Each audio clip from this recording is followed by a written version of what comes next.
Саламатсыздар ма? Қазір біз невроздың кезеңдері туралы сөйлесетін боламыз. Невроздың кезеңдерін шартты түрде 3 кезеңге бөлуге болады. Бірінші кезең әлі невроз екенін адамның өзі анық білмейді. Басынан жүрегі дүрсілдеп бастайды, себептен себепсіз. Тамағы қысылып, ауа жетпегендей басталатын симптомдарын айтып жатырмын, дене симптомдарын. Немесе денесі қышып бастайды өзінен өзі, көзі тұманданып, әр нәрсе есінен шығып, мен мынандай нәрсенің паролім қандай еді, мына счеттан, карточка счетынан, немесе үйдің, квартираның номері қанша еді, домофоннан қосу үшін. Әр нәрсе есінен шығып, міне естен шығу қабілетін айтып жатырмыз. Немесе бір өліп қалатындай сезініп, өзінен өзі бір азғантай уақыт қалғандай өмірінде сезімдер болып. Осының бірінші кезең. Әлі ол кісі өзінің невроз екенін білмейді. Бірақ өзінің бойында түрлі дене симптомдарының пайда болуынан ол адам үрейлене бастайды. Содан соң үрейленіп, қандай ауру екенін білмей, врачтарға бара бастайды. Ең бірінші кезеңнің жағдайы осындай. Врачтарға, дәрігерлерге барып, терапевтке, невропатологқа, өзінің, мысалы, невропатологқа барған кезде, мысалы, кардиологқа барды дейік, жүрек ауырып, шаншып, бірінші кезеңде. Бірінші кезеңде кейбір адамдарда панический атакадан үрейлі шабуылдан да басталуы мүмкін. Әркімнің психикалық жағдайына байланысты невроздың көрініс басталуы әр түрлі. Бірдей мынандай болып басталады деген ешқандай бір не жоқ, түсінік жоқ. Біреулерде өзінен өзі жүрек дүрсілдеп, жүрегім ауырып жатыр деп кардиологтарға жүгіріп бастаса, біреулерде тамағы қысып, мен зоб шығармын деп эндокринологтарға барып бастайды.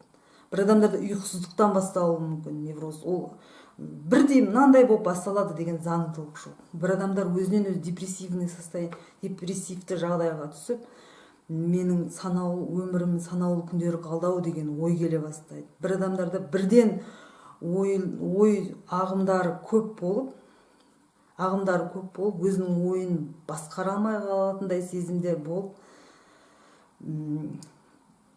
ой шырмауында қалып бастайды. Әркімде әртүрлі невроздың басталуы. Осылай бірінші кезеңде адам өзінен өзі сап-сау жүрген адамда, өзінен өзі үрейлі шабуылда, немесе жүректің арқа жағынан шаншып жатқандай, немесе тамақ қысылып, мен зоб болып, ауа жетпей қалатындай болып сезінуі, немесе әлемнің бұлдырланып, дереализация, деперсонализация деген симптомдар бар, бөлек видео арнаймын. Өзінің қолын, денелерін басқа, менікі ма, менікі емес, не істеп жүрген адамы деген ойдан басталып, сап-сау жүрген адам өзінен өзі осындай күйге түскеннен кейін ол қорқа бастайды. Менде не болып жатыр қазір? Қандай халге түстім, не болып жатыр? Сөйтіп врачқа барады. Мысалы, тамағы қысылып, өзінен өзі қысылып бастаса, зоб дейді біздің қазақтар. Зоб болған шығармын деп эндокринологқа, немесе кардиологқа барады, жүрек ауруы болған адам. Сөйтіп врачқа барған кезде, немесе терапевтке барады. Врачқа барған кезде ешқандай барлық анализдерді тапсырып, ешқандай диагноз қойылмағаннан кейін ол адам не істейді? Қорқып бастайды. Не болып жатыр екен, менің жағдайым қандай? Мүмкін бір жазылмайтын ауруға душар болдым ба деп, осылай үрейдің бастауы, қараңыз, дене симптомдарынан басталған симптомдарды миымыз біздің үрейге айналдырып жатыр. Не болады бұл? Аты жоқ ауру ма, мен не істеймін? Неге мен ұйықтай алмай жатырмын? Неге мен көп ұйықтап жатырмын? Осындай жайлап проблемалар, ми өзінен өзі проблема ойлап тауып бастайды. Проблема дегеніміз үрей мен қорқыныштар, осындай адамның дене симптомдарына байланысты. Сөйтіп, бұл бірінші кезең. Адам өйстіп жүріп, бір күндердің күнінде бір невропатолог, невроз, ВСД, немесе невроздың қазіргі, бұл бұрынғы аты невроз, вегетососудистая дистония деген. Невроздың екінші кезеңі. Невроздың екінші кезеңінде диагноз қойылғаннан кейін кезең дейді. басқа ауруларға, бұл психиканың бұзылыс ауытқуы ғой невроз деген. Иә? Психиканың ауытқуы болғаннан кейін, мысалы организмдегі ауруларды бір дәрілермен, процедуралармен емдеуге болатын болса, мысалы сіздің жүрегіңіз немесе бүйрегіңіз ауырды дейік, анық дәл бір дәріні береді, соны бір мезгілде ішіп аурудан сауығып кетеді адам. Иә? Бірақ невроз ол психиканың нәрсесін олай анық бір жазылған дәрімен мынандай процедураны жасасаң, мынандай массаж, немесе мынандай ине алсаң, немесе мынандай кезеңнен өтсең, бұлай өтесің деген нәрсе психикаға жүрмейді, біздің психикамызға. Ол басқа үлкен ауқымды тақырып неврозды емдеу туралы. Мен сіздерге тамшылап, жаймен видео түсіріп, түсіндіріп жатырмын, жайлап. Сол үшін неврозды мынандай сен 3 ай мына антидепрессанттарды, 3 ай транквилизаторлар, немесе 3 ай бойы нейролептикті ішсең, нейролептик дәрілерді ішсең, сен шығып кетесің бұл невроздан деген сөз ол өтірік нәрсе. Ондаған жылдар бойы, 7-8 жылдап мен өзім невроз болған кезде осындай невроздар отыратын, невроз ВСД отыратын әлеуметтік желілерде отырған ішінде мыңдаған адамдар бар. 7-8 жылдап дәрілер ішіп, әлі ешқандай өйткені шықпаған невроздан, ол шықпайды да, өйткені ол психикасының проблемаларын шешу керек болады. Өмірінің жауапкершілігін өзінің мойнына алып, не болып жатқан психикасындағысын психологпен немесе тренингтерге қатысып, күнделікті шешіп, содан кейін невроздан шығады адам. Бір дәрілермен, немесе бір массажбен, немесе бір ине терапиясы, неше түрлі жолдарын айтып жатыр ғой рекламаларда қазір. Оның барлығы ешқандай шындыққа жанаспай, сол невроздан шыққан адам ретінде мен сіздерге гарантиясымен не дейді, айтайын. Екінші кезеңде, дәл осы кезеңде, осындай адам диагнозын көргеннен кейін барлық невропатологтарды, психологтарды, психиатрларды, біздің қазақтар емшілерді айналып, екінші кезеңде қатты ұмтылыспен адам жүгіреді емделуге. Егер ол адамға емделуге мотивациясы болса ішінде. Бір невропатолог, екінші невропатолог неше түрлі емханаларға, неше түрлі емшілерге барып, әркім өтірік үміт береді. Мысалы, бір аппараттар шыққан қазір. Егер сіз сол массажный аппараттар, массаж жасасаңыз денеңізге сол аппаратпен, сіздің нерв тамырларыңыз қысылып қалған дейді. Сол қысылып қалған нерв тамырларыңыз ашылса, сіздің неврозыңыз жоқ болып кетеді. Ол жоқ болып кетпейді. Сіз невроз болған, сізге тура невроз диагноз қойылған адамның ішінде ішкі тұлға ішілік проблемалар, конфликттер бар. Сол конфликттер шешілмегенше ол невроз жоқ болып кетпейді еш жаққа. Бір жылдары не болуы мүмкін, ремиссия, уақытша тоқтатылуы мүмкін. Бір мысалы, невроздан да үлкен проблема болса өміріңізде, невроз, миыңыз неврозды жауып қойып, басқа проблемамен басқа жерге көшсеңіз, мысалы, басқа жұмысқа тұрсаңыз жаңадан, немесе отбасында біреу қайтыс болса, біреуден айырылып қалса, адам бір үлкен, одан да ғаламдық проблема пайда болса, ми неврозды өшіріп қойып, басқа кәдімгі халге түсіп, симптомдарын бәрін жоқ қылып жібереді.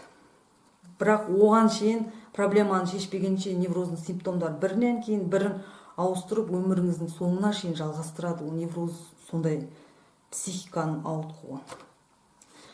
Екінші кезең, барлық жерге барып жатыр адам. Мен барып жатыр, мен өзім атынан айтайын да.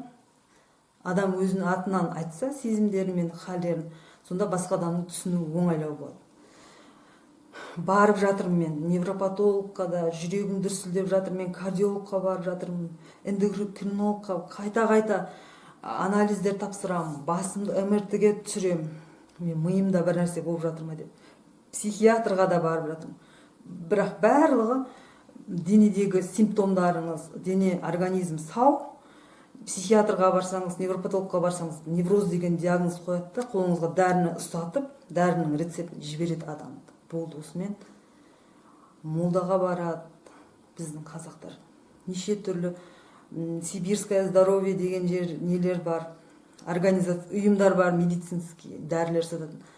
Бәр жерді адам көріп, осы екінші кезең аяқталады да адам үшінші кезеңге өтеді. Үшінші кезеңде біз бір нәрсені қатты ұмтылып, мысалы мен неврозымды емдеймін деп қатты ұмтылып, одан нәтиже шықпағаннан кейін невроздан шығып жатқан, одан ары қарай үрейлерім көбейіп жатыр мен. Одан ары қарай мен мүмкін үмітсіздік сезімі пайда болады. Мен өмір бойы осылай әр жерімнен симптомдарым шығып, өмір бойы мен осындай нейролептиктермен, антидепрессанттармен өтетін шығарым, дәрілермен. Мен өмір бойы осылай ұйқысыздықпен, өмір бойы осындай үреймен айналаны бұлыңғыр ретінде қарап, мен бұдан шыға алмайтын шығармын, өйткені маған ешқандай врач та, ешқандай молда да, енді молда деп айтатын болсақ, баратын болсақ, маған көмектесе алмай жатыр ғой, мен мүмкін шыға алмайтын шығармын деген үмітсіздік сезім, шарасыздық пайда болады. Ал біздің психикамыз үшін егер бір нәрседен өмірдің бір саласында қатты ұмтылып, содан біз шығатын жол таппасақ, немесе нәтиже алмасақ, шарасыздық хал түссе, шарасыздық хал арқасы депрессияға жалғасып кетеді. Депрессия немесе депрессивное состояние деген депрессиялық күйге адамды алып келеді. Сонымен енді неврозға үстіне тағы да депрессиялық жағдай қосылады. Шарасыздық, болды, мен жағдайым осы, енді менің өмірім осы, бұдан шыға аламын ба, мен шыға алмаймын ба. Үшінші кезең осы кезең. Бір жағынан денедегі симптомдар асқынып жатыр. Әр жерім, жүрегім лүпілдеген, бір-бірін алмастырып жатыр, үстін ұйқысыздық қосылды оған дәрі ішу, дәріден қорқыныш қосылып жатыр. Оған бұл жағдайда мен шыға алмайтын шығармын деген қорқыныш қосылып жатыр. Осылай дәрінің өзі, мысалы, бір нейролептиктер, антидепрессанттар үрейді кетіргенмен симптомдарды кетірмеуі мүмкін. Біреуін кетірсе, біреуін кетірмеуі мүмкін. Мысалы, симптомдарды кетіріп, қорқыныштар басылып, бірақ үрейлі ойлардың шырмауы кетпеуі мүмкін. Олар әртүрлі, әр дәрі химиялық құрамына қарай әртүрлі әсер етеді. Сол үшін 100% неврозды дәрі емдейді дегенге мен қосылмаймын. Негізі осы үшінші кезеңде енді көп ер адамдар осындай проблемалар үстінен қосылып жатыр. Бүкіл сыртқы әлемнен қоштасып ішімізге кіріп кеттік қой біз енді. Ішімізге кіріп кеттік. Мен не істеп жатырмын, не болып жатыр қазір, қандай жерімде, қандай симптом шығып жатыр. Тағы да басталды. Мен врачқа барсам шығара алмаймын, дәрімен де шыға алмай жатырмын деп, осындай шарасыздық халден құтылу үшін көп ер адамдар алкогольге, ішімдіктерге басыруы мүмкін. Дәрі ішпейтін адамдар да енді. Осылай невроз үш кезеңнен тұрады. Сіз қай кезеңде жүрсеңіз де шығатын жол бар. Бұл ауытқудан дейді, ауру емес, ауытқу.